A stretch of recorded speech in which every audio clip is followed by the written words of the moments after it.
Astrologer Ramakrishna Ghosh.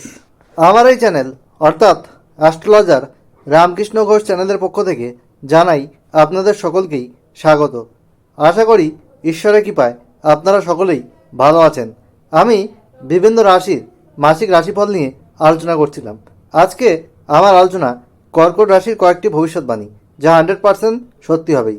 ফেব্রুয়ারি 2024 কর্কট রাশির স্বাস্থ্য কেমন যাবে, তাদের শিক্ষা কেমন হবে, তাদের কর্ম, চাকরি বা ব্যবসা কেমন হবে, তাদের আর্থিক উন্নতি বা অবনতি কেমন হবে, এবং তাদের পিতামাতার স্বাস্থ্য কেমন যাবে, তাদের পারিবারিক ভাগ্য কেমন যাবে, তাদের প্রেম ও দাম্পত্য সম্পর্ক কেমন যাবে, এবং তাদের ওভারঅল ভাগ্য কেমন হবে। কর্কট রাশির সাপেক্ষে শনির ঢাইয়া চলছে। রাশির অষ্টমে শনি, আপনারা সকলেই জানেন। যাই হোক, এই কর্কট রাশির মানুষরা কিন্তু খুব সহজ সরল মনের।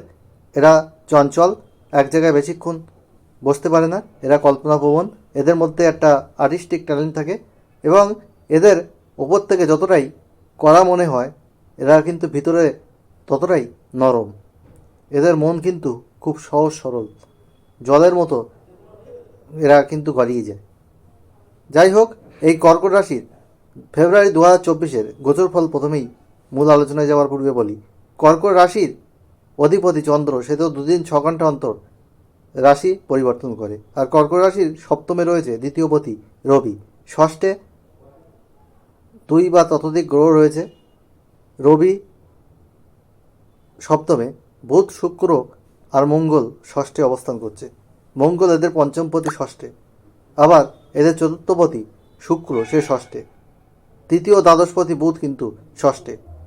আবার এদের অষ্টমে শনি স্বক্ষেত্রী হয়ে রাশির অষ্টমে অবস্থান করছে, যার জন্য শনির ঢাইয়া চলছে। আর নবমে রাহুর অবস্থান, তৃতীয় কেতুর অবস্থান, আর দশমে নবমপতি বৃহস্পতির অবস্থান, যেটা শুভ। আর এদের যেটা দেখা যাচ্ছে এই মাসে ফেব্রুয়ারি 2024 স্বাস্থ্যের বিষয়ে কিছু ছোটোখাটো সমস্যা থাকতে পারে। ছোটোখাটো চোট আঘাত, রক্তপাত, স্কিনের প্রবলেম, নিম্নাঙ্গের কোনো রোগ, এবং এদের পেটের কিছু সমস্যা, এবং এদের যে সমস্যা দেখা যেতে পারে অস্থি রোগ, স্পন্ডিলাইটিস, কোমর থেকে পায়ের পাতায় পেন। স্বাস্থ্য বিষয়ে কিছুটা সচেতনতা দরকার রয়েছে। রাস্তাঘাটে সাবধানে চলাফেরা করতে হবে। এদের স্বাস্থ্যর বিষয়ে সতর্কতার জন্যে এদের সুষম আহার গ্রহণ করতে হবে, বিশুদ্ধ পানীয় খেতে হবে, আর নির্মল বাতাস গ্রহণ করতে হবে। আর এদের শরীরের প্রতি সচেতন হতে হবে, যোগ ব্যায়াম, শরীরচর্চা করতে হবে। শিক্ষা, এদের চতুর্থপতি ষষ্ঠে রয়েছে শুক্র, এবং পঞ্চমপতি মঙ্গল ষষ্ঠে রয়েছে। পঞ্চমপতি মঙ্গল 5 ফেব্রুয়ারি কিন্তু সপ্তমে যাবে, তখন এদের শিক্ষার জায়গাটা ভালো হবে, ভালো জায়গায় এরা অ্যাডমিশান পাবে। তখন পঞ্চমপতি উচ্চস্থ হচ্ছে, ভালো জায়গায় অ্যাডমিশানের যোগ রয়েছে। শিক্ষাক্ষেত্রে এক্সপেক্টেড রেজাল্ট আসার যোগ রয়েছে, যদিও শনির ঢাইয়া চলছে। এবং চতুর্থপতি 12 ফেব্রুয়ারি পর্যন্ত ষষ্ঠে থাকছে, তারপরে সপ্তমে গোচর করছে। 12 ফেব্রুয়ারি পরে প্রাথমিক শিক্ষা উন্নতি হচ্ছে। আর উচ্চশিক্ষার ক্ষেত্রে কিছু সমস্যা রয়েছে। নবমপতি দশমে থাকলেও নবমে রাহুর অবস্থান, যার জন্য কিছু ডিস্টারবেন্স দেখা যেতে পারে। উচ্চশিক্ষায় কিছু এক্সপেক্টেড ফল লাভে বাধা আসতে পারে। স্যাটিসফ্যাকশনে কিছু অভাব কিন্তু দেখা যেতে পারে। ছোট ভাই বোনের সাথে মনের অমিল হতে পারে, এবং পাড়া প্রতিবেশীর সাথেও কিন্তু মনের কিছু সমস্যা দেখা যেতে পারে। মনের অমিল, তাদের সঙ্গে কিছু ঝগড়া, এগুলো কিন্তু হতে পারে। আর আপনাদের এই ফেব্রুয়ারি মাসে যারা কম্পিটিটিভ এক্সামের জন্য চেষ্টা করছেন, তাদের জন্য কিন্তু ভালো সময় আসছে। একটু পরিশ্রম করতে হবে, শনির ঢাইয়া চলছে, না হলে কিন্তু আপনাদের সফলতার যোগ রয়েছে। আর চাকরি, এর নবমপতি দশমে রয়েছে, কর্মের জায়গা ভালো রয়েছে, কিন্তু শনির ঢাইয়া হেতু পরিশ্রম বাড়তে পারে, কর্মে চাপ বৃদ্ধি পেতে পারে, একটু টেনশন অ্যাংজাইটি থাকতে পারে, কর্মের ক্ষেত্রে দুশ্চিন্তা একটু থাকতে পারে, কিন্তু ওভারঅল কর্মভাগ্য কিন্তু ভালোই রয়েছে। এবং এদের দ্বিতীয়পতি সপ্তমে থাকার জন্য আর্থিক জায়গায় কিন্তু উন্নতি হচ্ছে। পঞ্চমপতিও 5 ফেব্রুয়ারি পর উচ্চস্থ হচ্ছে, আর্থিক জায়গায় কিন্তু উন্নতি লক্ষ্য করা যাচ্ছে। এদের কিন্তু আর্থিক জায়গায় এবং কর্মের জায়গায় যথেষ্ট ডেভেলপমেন্ট কিন্তু দেখা যাচ্ছে। এবং এদের যে সপ্তম পতি শনি সে অষ্টমে রয়েছে, যার জন্যে এদের দাম্পত্য জীবনে কিছুটা সমস্যা দেখা যেতে পারে, মনের অমিল হতে পারে, পার্টনারের শারীরিক জায়গায় কিছু সমস্যা হতে পারে। তার সাথে তাল মিলিয়ে চলতে হবে, একে অপরকে সময় দিতে হবে, মর্যাদা দিতে হবে, তবেই দাম্পত্য সম্পর্ক ভালো হবে। আদারওয়াইজ কিছু সমস্যা দেখা যেতে পারে। এদের পঞ্চমপতি কিন্তু সপ্তমে গোচর করছে 5ই ফেব্রুয়ারি, তারপর থেকে এদের প্রেম সম্পর্ক মধুর হবে। কিন্তু প্রেমে কিছু বাদ বিতর্ক এগুলো থাকতে পারে, যেহেতু শনির ঢাইয়া চলছে তার জন্যে কিছু সমস্যা তৈরি হতে পারে। এবং মঙ্গলও যেমন সপ্তমে গোচর করছে, তেমন চতুর্থপতি শুক্র, প্রেমের গ্রহ, সেও কিন্তু সপ্তমে গোচর করছে 12ই ফেব্রুয়ারি পর। ফলে প্রেমের জায়গায় কিন্তু ডেভেলপমেন্ট রয়েছে, প্রেমের জায়গা খুব একটা খারাপ কিন্তু বলা যাচ্ছে না। আর এদের ব্যবসার ক্ষেত্র, এদের যে সপ্তমপতি, সপ্তমে তো দ্বিতীয়পতি রবির অবস্থান, এবং সপ্তমপতি এদের শনি, সে অষ্টমে গ্রহণ অবস্থান করছে। ফলে ইলেকট্রিক কোনো জিনিসের কাজ, লোহা আকরিক, শনি মাটির নিচের কোনো জিনিস, গাড়ির যন্ত্রাংশ, গ্রিলের ব্যবসা, এইসব শনি রিলেটেড ব্যবসা কিন্তু ভালো হবে। যদিও 24 সালটা কর্কট রাশির একটু সমস্যা রয়েছে, তবুও কিন্তু অনেক সুযোগ আসবে, সেগুলোকে পরিশ্রমের দ্বারা আদায় করতে হবে। নীতি, ন্যায়নিষ্ঠা, আদর্শবাদিতার মাধ্যমে সেগুলোকে অর্জন করতে হবে। আর পিতার শারীরিক জায়গায় কিন্তু কিছু সমস্যা দেখা যাচ্ছে, এবং 12ই ফেব্রুয়ারি পর্যন্ত মায়ের শারীরিক জায়গায় কিছু সমস্যা আসতে পারে।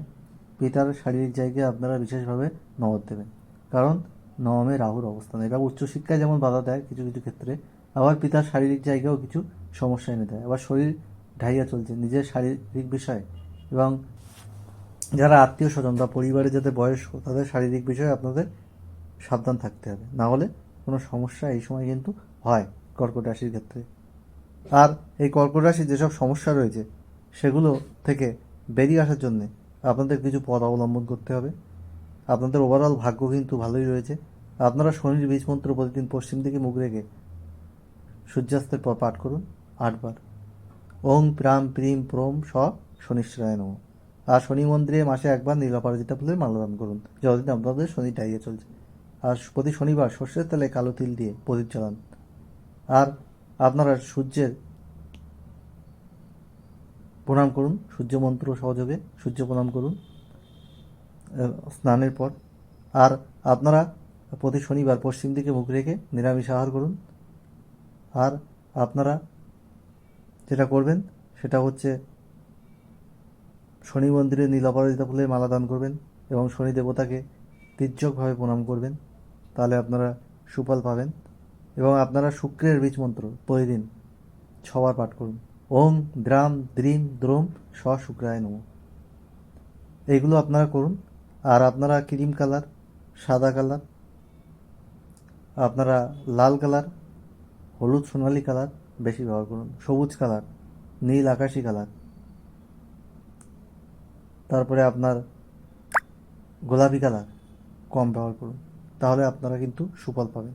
আর অনেক অ্যাস্ট্রোলজার কিন্তু টাকা দিয়ে চ্যানেল প্রমোট করছে, তাই লক্ষ লক্ষ সাবস্ক্রাইবার পাবেন। আমার নেই, কারণ আমি টাকা দিয়ে চ্যানেল প্রমোট করি না। আপনাদের আশীর্বাদ, ভালোবাসায় ধীরে ধীরে আমার সাবস্ক্রাইবার বাড়ছে। আমি পিওর কন্টেন্ট প্রোভাইড করি, মিথ্যা ও ছলচাতুরির মাধ্যমে অ্যাস্ট্রোলজি করি না। সৎ পথে আমি এই অ্যাস্ট্রোলজিকে প্রফেশন হিসাবে কিন্তু আমি বেছে নিয়েছি। যাই হোক, অ্যাস্ট্রোলজি আমার প্যাশান, প্রফেশন। আমি অন্য অন্য অনেক পেশার সঙ্গে যুক্ত, অ্যাস্ট্রোলজিও আমার একটা প্রফেশন। আমি পিএইচডি, আমি কলেজের অধ্যাপক, আরও মাল্টিপল অ্যাক্টিভিটিসের সাথে আমি যুক্ত। যাই হোক, আপনারা অনলাইনে হোয়াটসঅ্যাপে একটা question, date of birth, time, place দিয়ে আমাকে করতেই পারেন। আমি সময় মতো আপনাদের কোশ্চেনে আনসার দিয়ে দেবো। তাড়াহুড়ো করলে কিন্তু আমি পারবো না। ফার্স্ট কাম ফার্স্ট সার্ভ বেসিসে আমি প্রোভাইড করি আপনাদেরকে, যে সমস্যা আছে সেগুলো সলভ করার চেষ্টা করি। আর অনলাইনে আপনারা আমার থেকে হরস্কোপ করে নিতে পারেন। আপনাদের এখন সময় কম, চেম্বারে আসলে তো খুবই ভালো হয়, আরও কম পয়সায় আমার থেকে ফুল হরস্কোপ করে নিতে পারবেন। আমি সফটওয়্যার থেকে জেনারেট করে রিপোর্ট দিই না, হ্যান্ড রিটেন রিপোর্ট হাতে লিখে বিচার করে আমি দিই। এটা আপনাদের খুব কাজে আসবে, এটা আমি মনে করি। সেটা আপনারা যেটা ভালো বুঝবেন সেটা করবেন। যাই হোক, আমি দেখছি যে কর্কট রাশি ফেব্রুয়ারি 2024-এ কিছু বাধাবিঘ্ন রয়েছে, বেশিরভাগটাই ভালো রয়েছে। এই বাধাবিঘ্ন থাকা সত্ত্বেও সব কর্কট রাশির মানুষের জীবন ফেব্রুয়ারি 2024 সুখ সমৃদ্ধি আনন্দে ভরে উঠুক, ঈশ্বরের কাছে এই প্রার্থনা করে আজ এখানেই শেষ করছি। আপনারা সবাই ভালো থাকুন, এটাই আমার কাম্য।